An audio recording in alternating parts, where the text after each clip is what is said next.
great to be here. I just wanted to say I'm having a great time. We had a great discussion over there talking about agriculture policy. I'm starting my, I don't know what number of statewide swings this is, but we're starting off and we're doing a swing to talk about Illinois agriculture, Illinois manufacturing, getting our economy going again. And I really want to thank the Farm Bureau, the corn growers for supporting us and inviting me to be here today. And I would love to take your questions. Tammy, on agriculture, we have the EPA wanting to expand their regulatory authority. I've talked to a lot of farmers, say they're concerned that if they have standing water in their field, the EPA is trying to say that is navigable waterways and that they have control over it.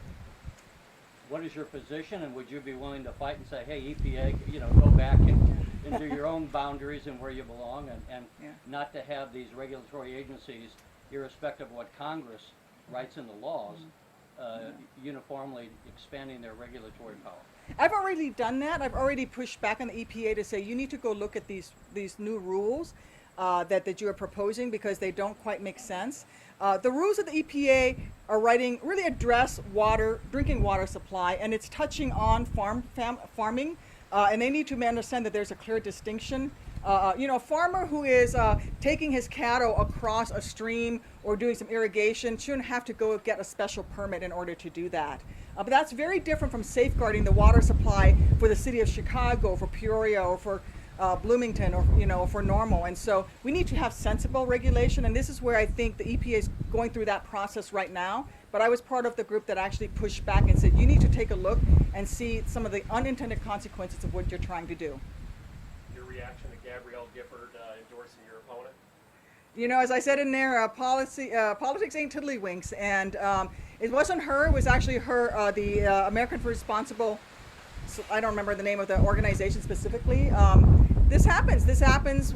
Even though one candidate may have a better record, I certainly have a better record than Mark Kirk. But he's the incumbent, and many organizations have an incumbent rule, and just the way it is. I just ask voters to look at the record and where we stand on the issues, and they'll see that I have been far more effective a member of the House than Mark Kirk has been even in the Senate. The senator says he's not going to apologize for that drug dealer comment. Yeah.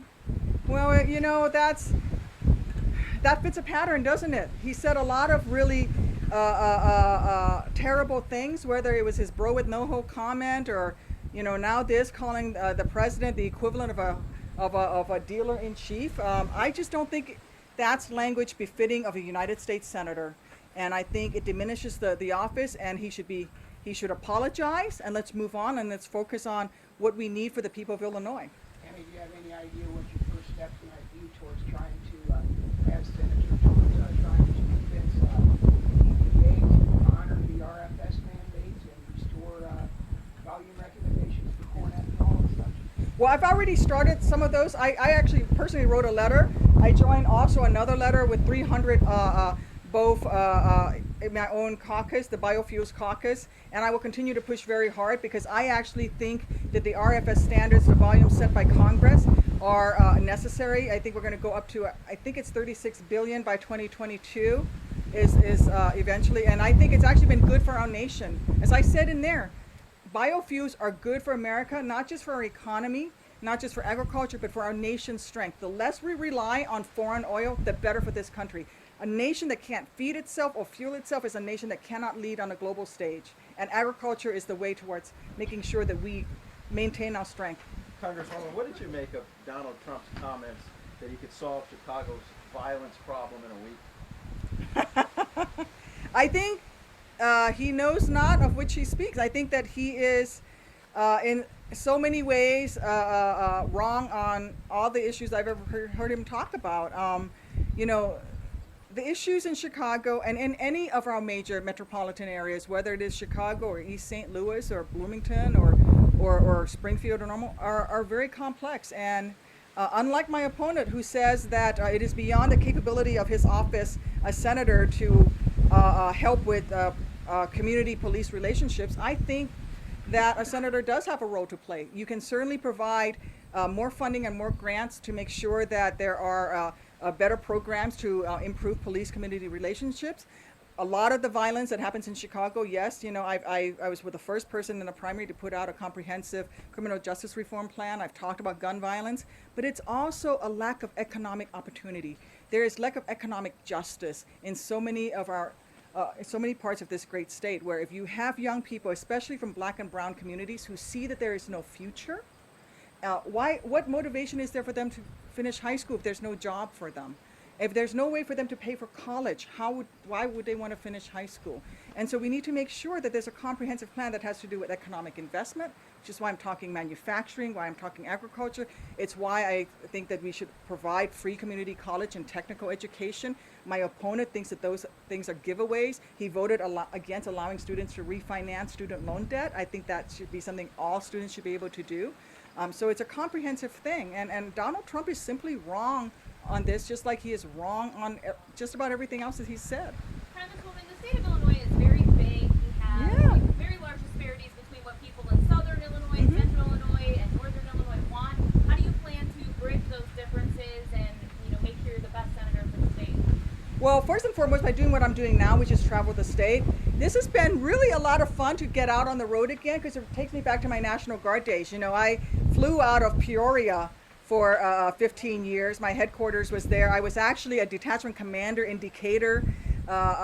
Decatur is also where Tate and Lau does a lot of its production, a major ag consumer. Their headquarters is in my congressional district. My husband served in Dixon, in Kewanee. My husband took their unit from Carbondale to war. He was the commander that took them to war in Operation Iraqi Freedom. So this is a homecoming for me, and I will continue to look at all aspects of this state, which is why you see a congresswoman representing a Chicago suburbs who can talk ag policy, because it's something that I care deeply about.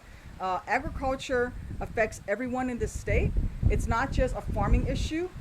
It affects Chicago. It affects commerce. It affects food prices. It affects the strength of this nation. And you will see, as I've shown in my 18 months I've been on the road, that I will continue to travel the state and listen to all aspects of the state. And in fact, Mayor Coos from Normal was just in front of my Committee on Oversight and Government Reform just before we broke to come home on our recess, talking about the vital importance of investments in rail.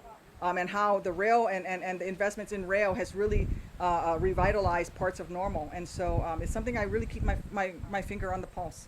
We are one of the largest refining states, I think the fourth largest. We already bring something like 1 million barrels of oil in via pipeline.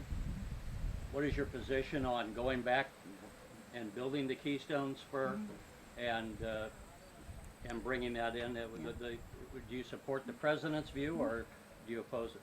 I think the Keystone deal as it stands is not a good one, because I don't think there's enough in it for the nation. It is Canadian sands oil. The profits go back to the Canadian company.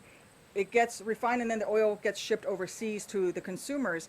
If there were some sort of if we got a quarter for every barrel of oil that flowed through the sands that came back into America to set up for environmental protection, to ensure that there are long-term more jobs than will actually be there, then I would be open to it. But I think right now it's not a good deal for America. If you can actually say, all right, for every barrel of oil that goes through that Keystone pipeline, there will be 25 cents for environmental protection, and there's 25 cents to maintain jobs, to maintain those pipelines, I would be willing to sit down and negotiate with you. But as it stands, it's not a good deal for us, bottom line.